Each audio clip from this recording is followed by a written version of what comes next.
Dan Simonson, Chief Economist for the Associated General Contractors of America. So if no bill makes it through in 2012, what do you feel would be the timeline for a transportation reauthorization bill? Well, right now, of course, we're facing a very near deadline of June 30th. That's the latest short-term extension that the House and Senate agreed to. And they are likely to keep negotiating right up until Congress recesses for the 4th of July holiday. I think that's expected to take place on Friday, June 29th.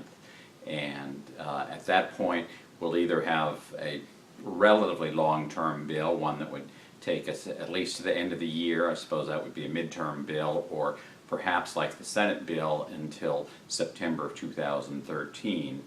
But the latest reading is that they're still far apart, and as a result, they may only do a very short-term extension, perhaps 3 months again. And there's even the possibility that we won't get anything.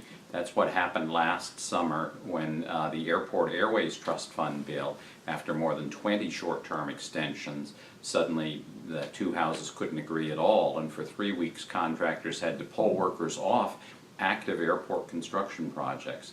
That's my biggest fear, is that that would happen in the height of the highway construction season this summer. If we had nothing, you'd have an immediate drop. Highway spending runs at about an $80 billion annual rate, and nearly half of that money comes from the federal government. Then there's also a significant amount of transit construction money, most of which comes from the federal government. If we had no further funding, all of that federal share would drop, would be cut out, and states and localities, for the most part, would be cutting way back. If we get an extension at current rates, then highway employment is likely to stay perhaps level, but as costs go up, contractors will be forced to squeeze back. The only scenario that would work in terms of keeping highway employment up is if we get a longer term bill with more spending, more money allowed for spending.